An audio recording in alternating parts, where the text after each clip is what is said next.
अस्सलामुअलैकुम स्टूडेंट्स, आज की इस वीडियो में हम सेंट टेक्स्ट बुक की केमिस्ट्री की क्लास 9 की बुक से एमसीक्यू सॉल्व करेंगे।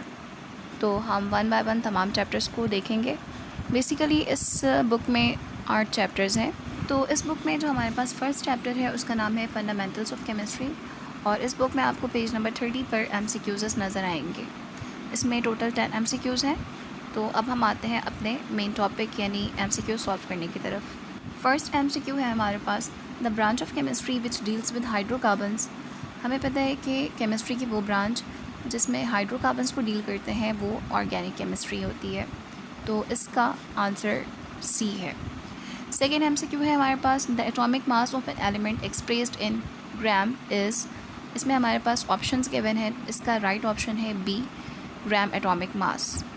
थर्ड है हमारे पास, which of the following can be separated by physical means, और हमारे पास यहाँ पर ऑप्शंस गिवन है mixture, compound, elements and substances.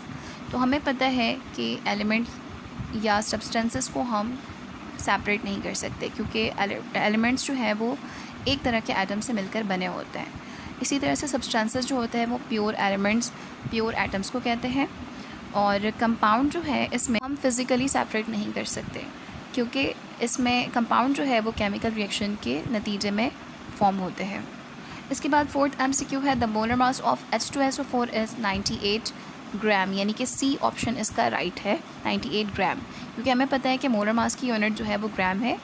तो हम जब इसको कैलकुलेट करेंगे, मैंने इससे पहले जो है वो मोलर मास कैलकुलेट करना सिखाया है, तो आप उस वीडियो में देख सकते हैं कि मोलर मास किस तरह से हम कैलकुलेट करते हैं, और इसकी यूनिट जो है वो ग्राम है। ठीक है। उसके बाद फिफ्थ एमसीक्यू है, the molecule consist of 2 atom is. तो हमें पता है कि 2 एटम्स पे कंसिस्ट जो मॉलिक्यूल है उसे हम डायटोमिक मॉलिक्यूल कहते हैं। डाई का वर्ड जो है वो 2 के लिए यूज़ करते हैं। सिक्स्थ एमसीक्यू है, a formula that indicates actual number and type of atoms in a molecule is called. तो हमें पता है कि एक्चुअल नंबर ऑफ एटम्स जो है इसकी इन्फॉर्मेशन मॉलिक्यूलर फार्मूला ही देते हैं। केमिकल फार्मूला हमारे पास जनरल होता है, एम्पिरिकल फार्मूला हमारे पास सिंपलेस्ट होता है, और फार्मूला मास, यहाँ पर मास तो बिल्कुल भी नहीं आ सकता क्योंकि यहाँ पर जस्ट फार्मूला के बारे में पूछा गया है। सेवन्थ एमसीक्यू है, ethyl alcohol was prepared by. इसमें बी ऑप्शन जो है वो राइट है, अल-राज़ी। इसके बाद है eighth, which of the following is not a homo atomic. तो बेसिकली ये एमसीक्यू गलत है, इसमें होना चाहिए विच of the following is a homo atomic, क्योंकि हमारे पास जो ऑप्शंस के बने हैं इसमें 3 ऑप्शंस ऐसे हैं जिसमें हेट्रो एटॉमिक मॉलिक्यूल्स मौजूद हैं। तो इसमें क्वेश्चन ये होना चाहिए कि which one of the following is homo atomic, और इसका राइट ऑप्शन होगा ए। सेकेंड लास्ट एमसीक्यू है हमारे पास, the empirical formula of hydrogen peroxide is. Options यहाँ पे गिवन है H2O2, OH, HO and O2H2। तो इसका राइट ऑप्शन है बी यानी HO, क्योंकि हमें पता है कि एम्पिरिकल फार्मूला जो है किसी भी कंपाउंड में सिंपलेस्ट रेशियो ऑफ एटम्स को रिप्रेजेंट करता है। लास्ट एमसीक्यू है, a piece of matter in pure form is termed as. So substance जो है वो हमेशा प्योरेस्ट फॉर्म में होता है हमारे पास। ठीक है, तो इसका राइट ऑप्शन है डी। अच्छा, बाकी ऑप्शंस क्यों नहीं हो सकते तो हम डिस्कस कर लेते हैं। ए ऑप्शन में लिखा है रेडिकल। रेडिकल हमें पता है कि कोई भी एटम या मॉलिक्यूल जिसमें अनपेयर्ड इलेक्ट्रॉन मौजूद होते हैं उसे कहते हैं, तो जाहिर है ये तो नहीं हो सकता। बी मिक्सचर, मिक्सचर जो है वो फिज़िकली कंबाइंड चीज़ों को कहते हैं, तो मिक्सचर भी इसका ऑप्शन नहीं हो सकता। इसके अलावा कंपाउंड जो है वो हमें पता है pure, I mean at least 2 different element से मिलकर बनते हैं, तो इसका राइट ऑप्शन है डी, सब्सटेंस। इसके बाद स्टूडेंट्स हमारे पास सेकेंड चैप्टर है एटॉमिक स्ट्रक्चर, और इसके एमसीक्यूज़ आपको पेज नंबर 53 पर मिल जाएंगे। तो अब हम आते हैं एमसीक्यूज़ की तरफ। फर्स्ट एमसीक्यू है, in an atom number of protons and neutrons are added to obtain. Options given है number of electrons, number of nucleons, atomic number of elements and number of isotopes. तो इसमें first तो बिल्कुल नहीं हो सकता, यानी ए तो बिल्कुल नहीं हो सकता, क्योंकि यहाँ पर neutrons, number of protons and neutrons की बात लिखी हुई है, तो इन दोनों का सम जो है वो कभी भी नंबर ऑफ़ इलेक्ट्रॉन नहीं हो सकता। बी ऑप्शन है नंबर ऑफ़ न्यूक्लियॉन्स, तो nucleons basically protons and neutrons को कहते हैं। ठीक है। तो सी जो है हमारे पास एटॉमिक नंबर ऑफ़ एलिमेंट, तो स्टूडेंट्स हमें पता है कि एटॉमिक नंबर जो है जस्ट नंबर ऑफ़ प्रोटॉन्स को कहते हैं। डी में लिखा है नंबर ऑफ़ आइसोटोप्स, तो आइसोटोप्स का जो है वो number of proton and neutron से लिंक नहीं होता, क्योंकि आइसोटोप्स जो है उसमें किसी भी एटम में सेम नंबर ऑफ़ प्रोटॉन्स होते हैं but different number of neutrons होते हैं। तो इसका राइट ऑप्शन जो है वो बी होगा। सेकेंड MCQ है, if proton number is 19 electronic configuration will be, A है 289, बी है 2881, सी है 281 एंड डी इज़ 283। यानी ये नंबर ऑफ़ इलेक्ट्रॉन्स जो है डिफरेंट शेल्स में वो बताए गए हैं हमें। तो इसका राइट ऑप्शन है बी, क्योंकि हमें पता है कि हम फर्स्ट शेल में सिर्फ 2 इलेक्ट्रॉन पुट कर सकते हैं, सेकंड में 8, थर्ड में 8 एंड देन जितने भी यानी कि 18 इलेक्ट्रॉन्स हम पुट कर सकते हैं। तो अगर हम एक को कंसिडर करेंगे तो वहाँ पर थर्ड शेल में 9 इलेक्ट्रॉन्स हैं, जो कि गलत हो जाएगा। इसी तरह से सी ऑप्शन इसलिए नहीं हो सकता क्योंकि हम जब तीनों को सम कर रहे हैं इनके इलेक्ट्रॉन्स को, यानी first second and third shell में नंबर ऑफ़ इलेक्ट्रॉन्स जितने मौजूद हैं इनको सम कर रहे हैं, तो 11 हो रहा है। और ये इलेक्ट्रॉनिक कन्फिग्रेशन जो है वो बेसिकली सोडियम की है। इसी तरह से डी ऑप्शन में हमारे पास टोटल 13 इलेक्ट्रॉन्स आ रहे हैं जो कि एल्यूमिनियम में मौजूद होते हैं। तो इसका राइट ऑप्शन बी है 2881। जब हम इनको सम करेंगे तो हमारे पास 19 आ जाएगा। ठीक है, ए ऑप्शन इसका इसलिए नहीं ले सकते क्योंकि ये रूल को वायलेट कर रहा है, ऑक्टेट रूल को। थर्ड शेल में 8 इलेक्ट्रॉन्स आ सकते हैं, तो यहाँ पर 9। इसके बाद है हमारे पास third MCQ, if nucleon number of potassium is 39, number of neutrons will be. तो हमें पता है कि न्यूक्लियन जो है वो हम मास नंबर को कह रहे हैं। तो अगर हमारे पास मास नंबर गिवन है और हम नंबर ऑफ़ न्यूट्रॉन को फाइंड आउट करना चाहते हैं तो हमारे पास एक फार्मूला होता है A - Z = n। यानी अगर n फाइंड आउट करना चाह रहे हैं यानी न्यूट्रॉन्स, तो हम क्या करेंगे, मास नंबर में से एटॉमिक नंबर को माइनस कर देंगे। मास नंबर यहाँ पर 39 गिवन है और Z जो है वो एटॉमिक नंबर है और पोटेशियम का एटॉमिक नंबर 19 होता है।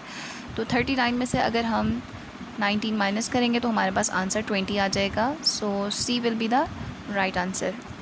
इसके बाद फोर्थ MCQ है हमारे पास, the isotopes of carbon 12 is present in abundance of. इसका राइट ऑप्शन है सी, जो कि आपको इसी चैप्टर में आइसोटोप्स के टॉपिक पे मिल जाएगा।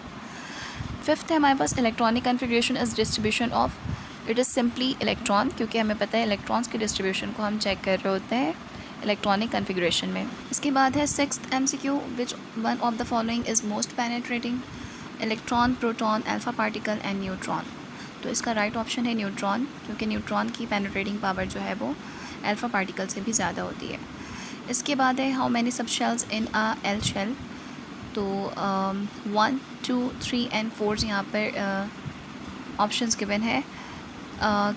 एल शेल जो है वो सेकंड शेल होता है, यानी के फर्स्ट होता है, एल जो है वो सेकंड होता है, और सेकंड में जो है वो 2 सब शेल्स आ सकते हैं। हमें पता है कौन कौन से हैं वो, एस एंड पी। इसके बाद है 8th, de Broglie extend the wave particle duality to electron in. इसका राइट ऑप्शन है सी, 1923। 9th है, name the material of screen which used in Rutherford atomic model. इसका राइट ऑप्शन है B, zinc sulphide screen. इसके बाद 10th है, which ray are used for sterilisation of medical instruments.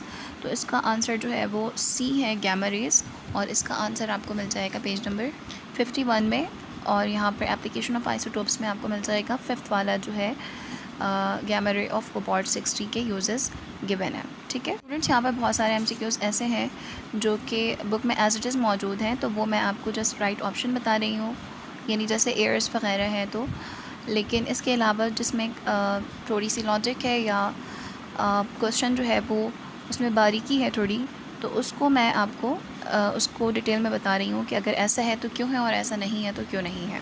इसके बाद जो हमारे पास थर्ड चैप्टर है वो है periodic table and periodicity of properties. इसमें MCQs जो है वो पेज नंबर 69 से स्टार्ट है।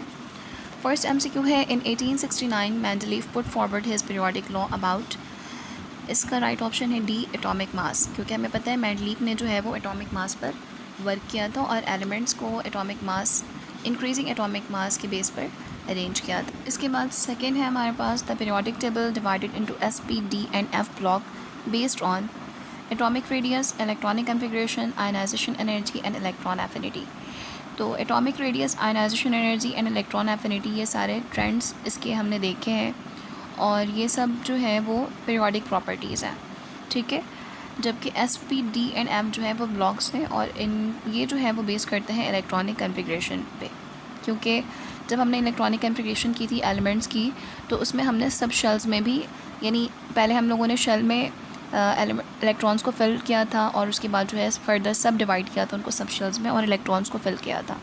तो यहाँ पर राइट ऑप्शन जो है वो इलेक्ट्रॉनिक कन्फिग्रेशन यानी बी होना चाहिए। थर्ड है हमारे पास fourth and fifth period in periodic table are known as, इसका राइट ऑप्शन है B long period. Short period जो है वो हम सेकेंड एंड थर्ड को कहते हैं। नॉर्मल पीरियड एज सच कोई नेम ये है नहीं। और very long period, longest period जो है बेसिकली वो हम सिक्स्थ पीरियड को कहते हैं, जबकि यहाँ पे फोर्थ एंड फिफ्थ के बारे में पूछा जा रहा है जो कि लॉन्ग पीरियड कंसिडर किया जाता है। इसके बाद है which one of the following decreases along the period, तो इसका राइट ऑप्शन है बी, क्योंकि आयनाइजेशन एनर्जी जो ए में मौजूद है, हमें पता है आयनाइजेशन एनर्जी जो है वो अलॉन्ग द पीरियड बढ़ रही होती है, ठीक है। और इलेक्ट्रोनेगेटिविटी भी जो है वो बढ़ रही है, क्योंकि आपको पता है कि फ्लोरीन जो है वो सेवन्थ पीरियड का मेंबर है और वो जो है सबसे ज़्यादा हाईएस्ट इलेक्ट्रोनेगेटिव एलिमेंट है। इसी तरह से इलेक्ट्रॉन एफिनिटी भी इसका आंसर नहीं हो सकता, तो इसका राइट ऑप्शन है एटॉमिक रेडियस, ठीक है। क्योंकि रेडियस जो है वो अलॉन्ग द पीरियड इसलिए कम हो रहा होता है क्योंकि जो इलेक्ट्रोस्टैटिक अट्रैक्शन होती है इलेक्ट्रॉन एंड प्रोटॉन्स की वो बहुत ज़्यादा स्ट्रॉन्ग होने लगती है, तो साइज़ जो है वो रिड्यूस हो जाता है, क्योंकि कॉम्पैक्टली इलेक्ट्रॉन एंड प्रोटॉन जो है वो आपस में एक दूसरे को बाउंड करके रखते हैं, ठीक है।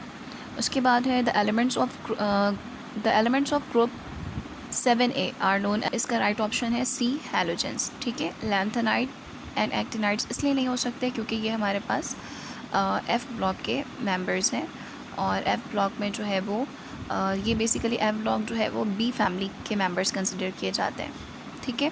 और नोबल गैसेस जो है वो 8A ग्रुप के मेंबर्स को हम कहते हैं, तो इसका राइट ऑप्शन है सी हैलोजेंस। इसके बाद है according to Moseley the chemical properties of elements are the periodic function of their atomic number, तो हमें पता है कि मोज़ले ने जो है वो एटॉमिक नंबर पर वर्क किया था, तो इसका राइट ऑप्शन है डी। सेवन्थ है the shielding effect across the period. Students, यहाँ पर आपको सबसे पहले शील्डिंग इफ़ेक्ट समझने की ज़रूरत है, तो इसे हम एक एग्ज़ाम्पल से समझते हैं। यहाँ पर एक एटम ड्रॉ किया हुआ है और इसमें सेंटर में न्यूक्लियस को शो किया गया है, और हमें पता है कि न्यूक्लियस में प्रोटॉन्स यानी कि पॉजिटिव चार्जेस होते हैं, और इसके बाद जो है इसके अराउंड यानी न्यूक्लियस के अराउंड जो है वो ऑर्बिटल्स होते हैं या शेल्स भी हम कह सकते हैं। शेल्स जो है वो एक से ज़्यादा भी हो सकते हैं, तो अगर सिर्फ एक शेल है तो हम कहेंगे कि इसका जो फर्स्ट शेल है वही इसका वैलेंस शेल है। लेकिन ज़ाहिर है जब हम पीरियड में आगे मूव कर रहे होते हैं तो नंबर ऑफ़ शेल्स जो है वो इंक्रीज़ हो रहे होते हैं, और हमें ये भी पता है कि लास्ट शेल जो है उसे हम आउटर शेल या वैलेंस शेल भी कहते हैं, ठीक है। तो वैलेंस शेल में मौजूद इलेक्ट्रॉन को हम वैलेंस इलेक्ट्रॉन कहते हैं। तो न्यूक्लियस की जो अट्रैक्शन होती है वो वैलेंस इलेक्ट्रॉन के साथ होती है, क्योंकि न्यूक्लियस में पॉजिटिव चार्ज मौजूद है और वैलेंस इलेक्ट्रॉन जो है वो नेगेटिव चार्ज रख रहा है, तो इनके दरमियान जो है वो इलेक्ट्रोस्टैटिक फोर्स ऑफ अट्रैक्शन होती है। लेकिन जैसे जैसे हम पीरियड में डाउन मूव कर रहे होते हैं तो नंबर ऑफ़ शेल्स इंक्रीज़ हो रहे होते हैं। अब नंबर ऑफ़ शेल्स हैं तो उसमें नंबर ऑफ़ इलेक्ट्रॉन्स भी कई मौजूद होंगे, ठीक है। अब इन इलेक्ट्रॉन्स की वजह कर जो न्यूक्लियस की अट्रैक्शन है वैलेंस शेल के इलेक्ट्रॉन्स के साथ, वो क्या होती है, कम हो जाती है। बेसिकली इनर इलेक्ट्रॉन्स जो है वो शील्ड कर रहे होते हैं, यानी कि जो अट्रैक्शन वैलेंस इलेक्ट्रॉन के साथ होनी चाहिए न्यूक्लियस की उसको कम कर रहे होते हैं, ठीक है, कैंसिल आउट कर रहे होते हैं, कम कर रहे होते हैं उस फोर्स ऑफ अट्रैक्शन को। तो बेसिकली ये जो इफ़ेक्ट होता है इनर इलेक्ट्रॉन्स की वजह कर इस अट्रैक्शन को कम करना, ये शील्डिंग इफ़ेक्ट कहलाता है। तो अब स्टूडेंट्स यहाँ पर हमारे पास MCQ है the shielding effect across the period. तो अगर हम ग्रुप की बात करते हैं ना स्टूडेंट्स, तो यहाँ पर हम कह सकते थे कि डाउन द ग्रुप, यानी अगर किसी एक ग्रुप को हमने कंसिडर किया for example lithium and sodium होता, तो हम कह सकते थे कि लिथियम क्योंकि फ़र्स्ट मेंबर है और सोडियम तक जाते जाते नंबर ऑफ़ शेल बढ़ गए, यानी एक शेल का इजाफा हो गया है, तो हम कह सकते हैं कि डाउन द ग्रुप जो है शेल के बढ़ने से इलेक्ट्रॉन्स भी बढ़ेंगे, इनर इलेक्ट्रॉन्स। तो नीचे की जानिब अगर हम मूव कर रहे हैं ग्रुप में तो उसमें क्या होता है, शील्डिंग इफ़ेक्ट ज़्यादा हो रहा होता है। लेकिन अगर हम एक पीरियड में रहते हुए बात करते हैं तो हमें पता है कि पीरियड में तो नंबर ऑफ़ शेल्स सेम होते हैं, यानी पीरियड मेंबर्स की बात कर रही हूँ, तो इसमें क्या होगा, यानी पीरियड में शील्डिंग इफ़ेक्ट जो है वो सेम होता है, ना तो कम होता है, ना ज़्यादा होता है और ना ही मॉडरेट होता है, बल्कि यहाँ पर हमारा जो राइट ऑप्शन होगा वो डी होगा। उसके बाद है हमारे पास 8 MCQ, the ability to attract shared pair of electron is called, इसका आंसर है बी यानी इलेक्ट्रोनेगेटिविटी। इसके बाद हमारे पास है 9th, in group electron affinity value decreases from top to bottom because, इसमें ये कहा जा रहा है कि अगर हम ग्रुप में मूव कर रहे हैं, ग्रुप मेंबर्स की बात कर रही हूँ, तो फर्स्ट मेंबर से दूसरे मेंबर में अगर हम मूव कर रहे हैं तो इलेक्ट्रॉन एफिनिटी की वैल्यू जो है वो डिक्रीज़ हो रही है। तो सबसे पहले हमें समझें कि इलेक्ट्रॉन एफिनिटी क्या चीज़ है। वो अमाउंट ऑफ एनर्जी है जो कि रिलीज़ होती है जब कोई एटम अपने बैलेंस शेल में इलेक्ट्रॉन को ऐड करता है। तो उस वक्त जो एनर्जी रिलीज़ होती है वो इलेक्ट्रॉन एफिनिटी कहलाती है। फॉर एग्ज़ाम्पल हम हैलोजन की बात कर सकते हैं। हैलोजन्स की ये प्रॉपर्टी होती है कि वो इलेक्ट्रॉन्स को गेन करते हैं, ऐड करते हैं। ठीक है, तो अगर हैलोजन जो है वो इलेक्ट्रॉन को ऐड कर रहा है अपने अंदर, तो एनर्जी जो रिलीज़ होगी उसे हम इलेक्ट्रॉन एफिनिटी कहेंगे। अब यहाँ पर ये कहा जा रहा है कि इलेक्ट्रॉन एफिनिटी वैल्यू डिक्रीज़ हो रही है टॉप टू बॉटम। तो ऐसा इसलिए हो रहा है कि हमें पता है कि अगर हम ग्रुप में डाउनवर्ड मूव करते हैं तो वहाँ पर इलेक्ट्रोनेगेटिविटी वैल्यू जो है वो डिक्रीज़ हो रही होती है, और साइज़ जो है वो एटॉमिक साइज़ भी बढ़ रहा होता है। एटॉमिक साइज़ के बढ़ने का मतलब ये है कि न्यूक्लियस से लेकर वैलेंस शेल की जो अट्रैक्शन है वो कम से कम होती जा रही है। ठीक है, तो ऑटोमेटिकली इलेक्ट्रॉन एफिनिटी की वैल्यू कम से कम होती जाएगी। ठीक है, यानी down the group electron affinity की वैल्यू डिक्रीज़ होती है, जबकि along the period electron affinity की वैल्यू इंक्रीज़ होती है। इसके बाद हमारे पास लास्ट MCQ है, all transition elements are gases, metals, non metals and metalloids. तो इसका राइट ऑप्शन है बी, यानी मेटल्स।